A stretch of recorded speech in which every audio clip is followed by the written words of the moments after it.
नमस्कार बच्चों। जैसा कि कल मैंने आपको बताया था हिंदी साहित्य के इतिहास के बारे में। मैंने आपको बताया था कि हिंदी शब्द की यात्रा क्या रही, कैसे सिंधु से और हिंदी तक हमारी यात्रा रही, साहित्य किसे कहते हैं और साथ ही मैंने साहित्य का इतिहास किसे कहते हैं। और हिंदी साहित्य के इतिहास को आचार्य रामचंद्र शुक्ल ने, जो कि अधिकतर हमारे हिंदी कवि और लेखकों के द्वारा मान्य है, सर्वमान्य है, उसका वर्गीकरण बताया था कि हिंदी साहित्य के इतिहास को हम 1050 से और आज तक कैसे बांटते हैं कि पहला काल आदिकाल वीरगाथा काल, दूसरा काल भक्ति काल और तीसरा रीतिकाल और चौथा आधुनिक काल। आज हम पढ़ने जा रहे हैं रीतिकाल के बारे में। जैसे मैंने आपको कल भी बताया था कि रीतिकाल को उत्तर मध्य काल के नाम से भी जाना जाता है। इसका जो काल है मुख्य रूप से वो 1700 ईस्वी से लेके और 1900 ईस्वी तक माना जाता है। लेकिन इसके कालखंड को लेके कुछ विद्वानों का थोड़ा सा अलग मत है। वो इसे 1643 ईस्वी से और 1842 ईस्वी तक मानते हैं। कोई इतना ज़्यादा फर्क नहीं है, लेकिन वो अपने अध्ययन के आधार पर थोड़ा सा अंतर इसमें बताते हैं।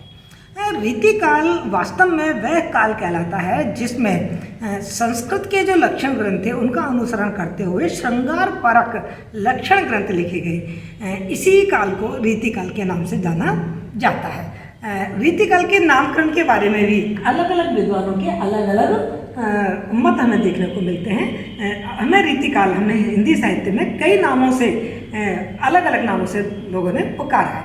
जैसे मिश्र बंधु इस रीतिकाल को अलंकृत काल के नाम से पुकारते हैं। उसी मतलब तरीके से आचार्य रामचंद्र शुक्ल, हजारी प्रसाद द्विवेदी ये इसको रीतिकाल के नाम से जानते हैं। डॉक्टर राम कुमार वर्मा को ले लीजिए आप, रामाचंद्र शुक्ल को लीजिए, वो इसको कलाकाल के नाम से पुकारते हैं क्योंकि इसमें कला की प्रधानता रही। और दूसरे हाथ पे पंडित जो विश्वनाथ प्रसाद मिश्र हैं वो इसको श्रृंगार काल के नाम से जानते हैं क्योंकि इसमें श्रृंगार रस की प्रधानता रही। मैं आपको एक बात और बता दूं, कुछ लोग तो इसको अंधकार युग के नाम से पुकारते हैं क्योंकि इसमें अति श्रृंगारिकता, मादकता, नारी के प्रति भोगवादी प्रवृत्ति, ऐसी मतलब जो नकारात्मक प्रवृत्ति थी ना उनका प्राधान्य ज़्यादा रहा। और जो हमारे कवि थे दरबारी संस्कृति होने के कारण उनमें काफ़ी हताशा और निराशा भी थी, इसलिए कुछ लोग इसको अंधकार युग के नाम से भी पुकारते हैं। लेकिन सर्वमान्य मान्यता यही है इस काल के लिए कि इसको रीतिकाल के नाम से ही जानते हैं। ठीक, अब प्रश्न उठता है हमारे सामने कि रीतिकाल के प्रवर्तक कवि कौन है। इसके बारे में भी मतभेद है कि रीतिकाल के प्रवर्तक कवि कौन है। रीतिकाल के जो प्रवर्तक कवि हैं, मुख्य रूप से रीतिकाल के जो प्रवर्तक कवि हैं वो माना जाता है केशव दास को माना जाता है। लेकिन आचार्य रामचंद्र शुक्ल थोड़ा सा इससे अपना अलग मत देते हैं। वो चिंतामणि त्रिपाठी को रीतिकाल का प्रवर्तक कवि मानते हैं। उन्होंने लिखा है कि केशव, निश्चित रूप से केशव के समय से रीतिकाल और या रीति पर आधारित काव्य लिखा गया था, लेकिन उनके 50 साल बाद जब चिंतामणि त्रिपाठी हुए उसके बाद अखंड रूप से जो काव्य रीतियाँ हैं उसी के आधार पर काव्य लिखे गए। इसलिए उनके मतानुसार चिंतामणि त्रिपाठी को ही रीतिकाल का प्रवर्तक कवि माना जाना चाहिए। लेकिन अधिकतर विद्वानों और इस समय जो सर्वमान्य जो मान्यता है उसके हिसाब से डॉक्टर नगेंद्र और डॉक्टर आचार्य हजारी प्रसाद मत जो द्विवेदी हैं उनके मत को स्वीकार किया जाता है और आचार्य केशव दास को ही इसका प्रवर्तक कवि माना जाता है। रीतिकाल के उदय के कारण क्या रहे होंगे, क्योंकि रीतिकाल से पहले भक्ति काल था, तो भक्ति काल के बाद रीतिकाल का उदय कैसे हुआ।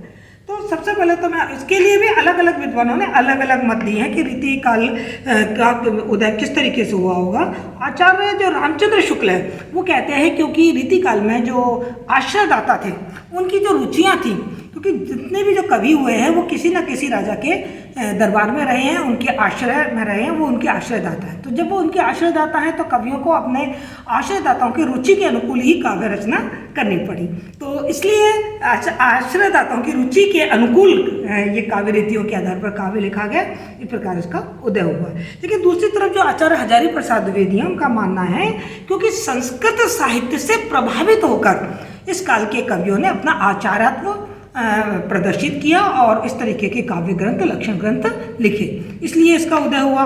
और कुछ जैसे डॉक्टर नागेंद्र है, उनका मानना है कि चूँकि दरबारी संस्कृति थी, दरबारी संस्कृति के कारण ये कवि काफ़ी हताश और निराश हो चुके थे, और उनको दूर करने के लिए ही इन्होंने इस तरीके की प्रशस्ति और श्रृंगार रस से परिपूर्ण, जिससे इनमें थोड़ा सा मतलब कहना चाहिए कि थोड़ी रागात्मकता आए, और इस प्रकार के ग्रंथ लिखे गए। तो रीतिकाल के उदय के अलग अलग कारण बताए जाते हैं। मैं यहाँ आपको संक्षिप्त में रीतिकाल की ये सब चीज़ें बता रही हूँ। डिटेल में हमको रीतिकाल के जो प्रमुख लक्षण हैं वो हमको बहुत डिटेल में पढ़ने हैं, लेकिन आज मैं आपको संक्षिप्त रूप में ही बताऊंगी। पहले तो देख लेते हैं रीति निरूपण क्या है, क्योंकि हम बार बार देख रहे हैं कि काव्य रीतियों के आधार पर लक्षण ग्रंथों की रचना हुई, इसलिए इस काल को हम रीतिकाल कहते हैं। तो रीति निरूपण क्या है? काव्य में साहित्य के जो विभिन्न अंग होते हैं, जैसे अलंकार है, छंद है, रस है, शब्द शक्ति है, काव्य रीतियाँ हैं, काव्य गुण हैं, काव्य दोष हैं, काव्य प्रयोजन है, काव्य के क्या दोष हैं, इन सारे तत्वों का निरूपण करना ही काव्य में रीति निरूपण माना जाता है। डॉक्टर नगेंद्र का मानना यह है कि कृपाराम की जो हित तरंगिणी पुस्तक थी, उस हित तरंगिणी पुस्तक की रचना के साथ ही काव्य में रीति निरूपण का काल प्रारंभ हो गया था। अब ये काल जो काव्य निरूपण प्रकृति है, ये हमें दो तरीके से रीतिकाल में देखने को मिलती है। एक तो है सर्वांग निरूपण प्रवृत्ति, ठीक है, और दूसरा मिलता है हमको विशिष्ट अंग निरूपण प्रवृत्ति। जब काव्य में, जो अभी मैंने काव्य के जितने भी अंग बताए हैं, वो चाहे छंद हो, अलंकार हो, रस हो, शब्द शक्ति हो, काव्य दोष हो, काव्य रीति हो, काव्य प्रयोजन हो, ये सब अंगों का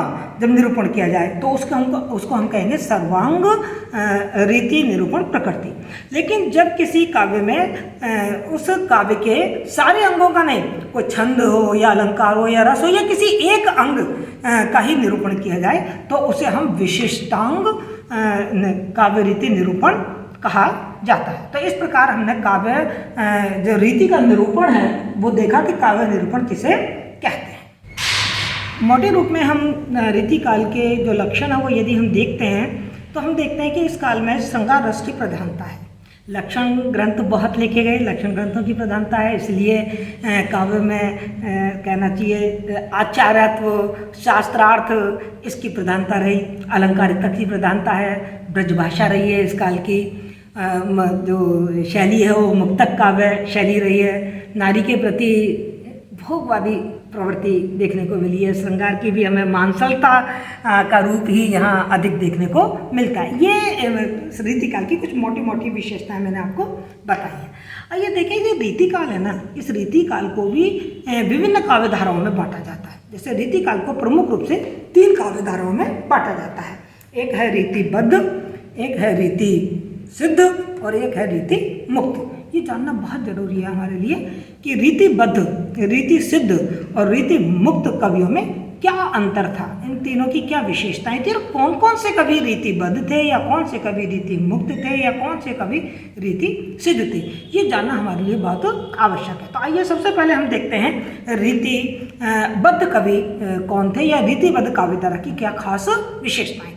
रीतिबद्ध कवियों में वे कवि आते हैं जो कि रीति के बंधनों में बटे हुए थे और जिन्होंने रीति परंपरा के आधार पर लक्षण ग्रंथों की रचना की, उन्हें हम रीतिबद्ध कवि कहते हैं।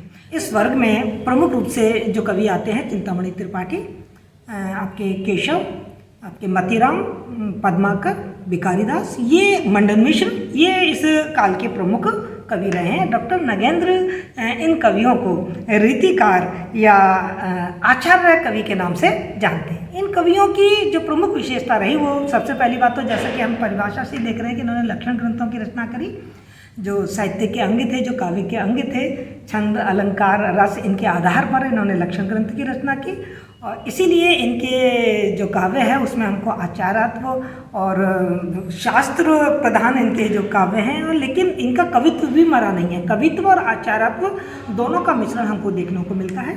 अलंकारों की प्रधानता है और श्रृंगार रस इनका अंगिरस रहा है। ब्रजभाषा प्रमुख रूप से इनकी भाषा रही है और इनके जो काव्य है उसमें पांडित्य की प्रधानता हमको देखने को मिलती है। तो ये है रीतिबद्ध कवि।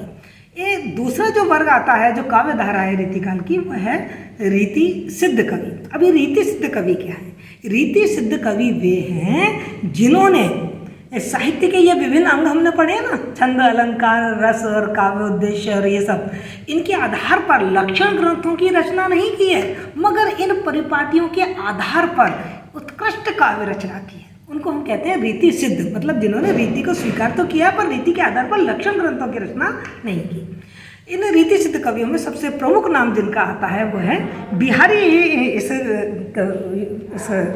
काव्यधारा के प्रमुख कवि माने जाते हैं।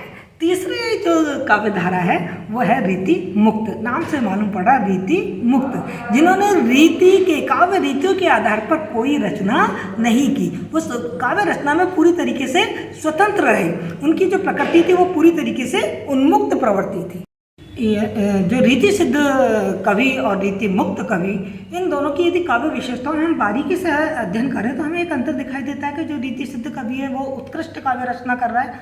उसकी जो कविता है उसमें भी श्रृंगार रस की प्रधानता है, लेकिन उसमें नीति और भक्ति भी आ गई है। और साथ ही जो रीति मुक्त जो कवि हैं उनकी कविता में हमको पांडित्य की झलक दिखाई नहीं देती। उनकी कविता में अनुभूति प्रवणता मिलती है, हमको आत्मपरकता और व्यक्तित्वता मिलती है। उनकी कविता में नारी के प्रति जो भोगवादी दृष्टिकोण है वो नहीं है, श्रृंगार का मानसल रूप हमको देखने को नहीं मिलता। और दूसरी तरफ यदि हम देखें तो जो रीति सिद्ध कवि हैं उनमें कृष्ण लीलाओं का उनकी कविताओं पे हमको प्रभाव देखने को मिलता है। और जो उसमें हमको एक प्रेम की विरहानुभूति, प्रेम की पीड़ दिखाई देती है। उनकी कविता में प्रेम की पीड़ दिखाई देती है, मतलब वो संयोग में भी वियोग का वर्णन कर रहे हैं। इस तरीके से जो प्रेम के प्रति तन्मयता है, जो प्रेम के प्रति अनन्यता है, वो हमको रीति सिद्ध कवियों में मिलती है। और यही रीति मुक्त कवियों में आगे जाकर आत्मपरक और व्यक्तिपरकता के रूप में बदल जाती है। लेकिन ये हम देख रहे हैं कि चाहे कोई भी काव्यधारा हो, सबकी जो प्रधान जो रस है वो श्रृंगार रसी है।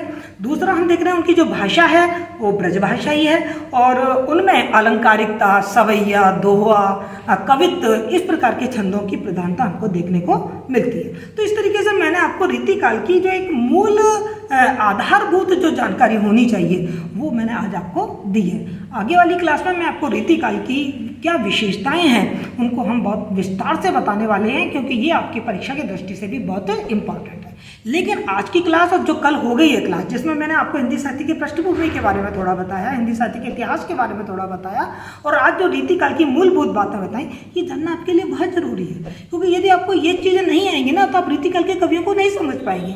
दूसरा, आप अपने प्रश्नों के उत्तर में भूमिका में क्या देंगे? भूमिका तो कहीं से तो बनेगी ना, तो आपको इनकी मूलभूत जानकारी होनी चाहिए। ना केवल ये आपके विश्वविद्यालय की परीक्षाओं में काम आएंगी ये जानकारियाँ, बल्कि जब आप प्रतियोगी कोई परीक्षा देते हैं और वहाँ जब हिंदी विषय होता है तो उसमें भी ये छोटी छोटी जानकारियाँ आपके प्रश्नों और उत्तर के रूप में पूछी जाती हैं। तो आपको ये जानकारियाँ अवश्य रूप से होनी चाहिए। इसी भावना से मैंने ये वीडियो बनाया है। आपको पसंद आया होगा। Thank you so much.